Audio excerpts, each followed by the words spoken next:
Hey guys, just a quick update on what took place this weekend. I'm home and I am so glad to be back in beautiful Mission, Texas.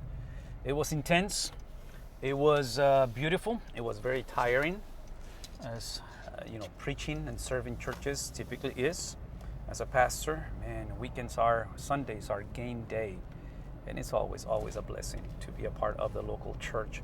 I got the privilege to be at Emmanuel Baptist Church in Alice, Texas. A special place for us because, especially for me, I drove through. I kind of did my driving towards places where 20, goodness gracious, what is it, 23, 22 years ago, I was driving those highways going to school. I was pastoring at First Baptist in Port Isabel, and I was going to school in Corpus. And man, I was driving and I had great memories from my brother Trevor and I. We used to drive to school, and those were the days.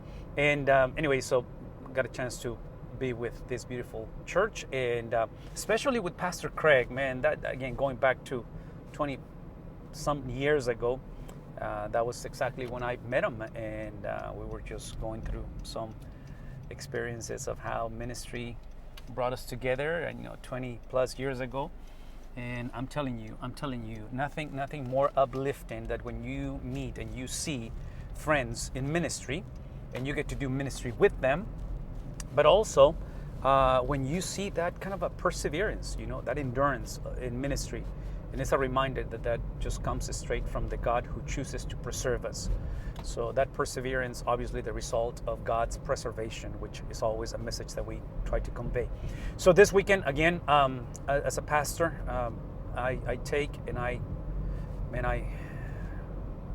just enjoy tremendously every opportunity I get to preach the Bible. So this weekend, I was able to do Friday night, Saturday night, and then obviously today, this morning. And what I did, as tempted as I was to basically teach through a book of the Bible, which I thought about doing that and pray over that, I ended up choosing a couple of passages. And part of the reason why, because the focus was on revitalization, on revival, and reconnecting with God. So what I did is I basically utilized Friday and Saturday to, and again, preaching for me, I typically approach preaching with preconceived ideas, which is unavoidable, with a little bit of prejudice, in a sense of I try to put myself as much as I can as a church member, as a Christian, because I am one. And my point is that when an invitation like this happens, a lot of times I assume in my mind, and I'm not saying that I'm right, but this is my assumption, that if you give me a topic like that, sometimes the church or churches assume that I'm going to come and present the steps towards revitalization, the steps towards, whatever it is that we're dealing with. And although we did some of that, I wanted to spend the first two nights speaking of the object or the person who revitalizes, creates a revival. And obviously it's not the church. We are the recipients. Revitalization or revival is what happens to the church. It's not what we do. It's what happens to us. It's like salvation. We don't save ourselves. Salvation happens to us. We are co-participants by being the recipients of that experience, and we are invited, and that's part of the journey. And that's what we did this weekend. But I did focus on, speaking of the centrality of the person and the character of Christ. I wanted to make sure that as much as we need to speak of the Great Commission, and we did speak of the Great Commission, in reality, the focus, the centrality, the epicenter of the Great Commission is not verses 19 and 20, which is the going and the discipling, the teaching and the preaching, the baptizing them. All of that is necessary, but that's the result of the epicenter of the Great Commission. The epicenter of the Great Commission is verse 18, when Jesus said, "All authority is given unto me." It's Jesus' power. It's Jesus' authority that creates, that produces the going. And 2,000 years later, we are here not because the church went, it's because Jesus' power that created the going. So the going is the result. So I take nothing away from the church. But once again, we are co-laborers. We're simply joining what God established before the creation of the world that He was going to do. And because He's God, guess what? Things happen because he said so. That's it. That's just the power of the word. Anyway, so that's what I did on kind of at the first two nights. Spoke of the Matthew chapter 16 on the giving of the keys of the kingdom. And once again, the keys of the kingdom, is the person of Christ, everything that Jesus said about himself, and then the work of Christ, which is what Jesus did based on what he said. So the doing and the being of Christ, that's what the gospel is, and those are the keys of the kingdom. This morning I went into the book of Ephesians, one of my favorite books to preach, and I went through those passages that are basically the epicenter, the core, the central message of Ephesians, which is the unity with God that results from the unity of God.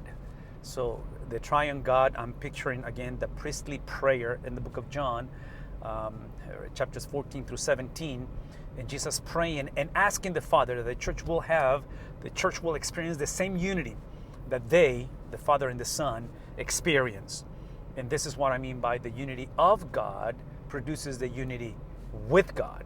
Otherwise, once again, we will continue to perpetuate a moralistic, therapeutic deism, implying we will believe that there is a God, but it's got to be the God that I choose, what I prefer. And then because he is not holy, he is not the God that needs to be feared and worshiped, tragically, we minimize our sin, and we do not necessarily believe that we need to be regenerated, transformed, make new. We typically think that all that we need is to modify our behavior. And Lord have mercy, we're in so much trouble because we're just a bunch of moralistic people. And then the therapeutic is, because he's not holy, so we're not sinful. So all that we need is therapy. We just need some sort of give me practical teaching, practical messages. And man, it's killing us, this practicality. The Bible is always practical. The Bible is always applicable, but we never begin with application. We never begin with what's in for me. How can this change me? How can this improve my whatever I'm going through? We always begin with the text. So the text needs to be read, the text needs to be explained, and the text needs to be applied. But we do not begin with the application. We begin with the text. Read the text, explain the text, and then apply the text. So that's what we try to do this weekend. And God's mercy and grace allows us to convey this message. And, we're back tomorrow, heading to Dallas for Campamento. Hoping you guys can join us. It's the gathering of students from across the state of Texas at Dallas Baptist University. It's going to be an amazing week, a very fun week. And then on Sunday, I get to preach again at Crocker Hill Baptist Church. Pastor Roy Suarez, looking forward to see you, brother. Looking forward to see that family, that church, man. That church is on the going, and I'll be able to convey the gospel with them as well. So I hope you guys have a wonderful, wonderful week as you launch into newness of the week, and especially I hope you guys got your Sabbath, your rest over this weekend. And thank you guys so much for tuning in. We'll see you guys next time. God bless.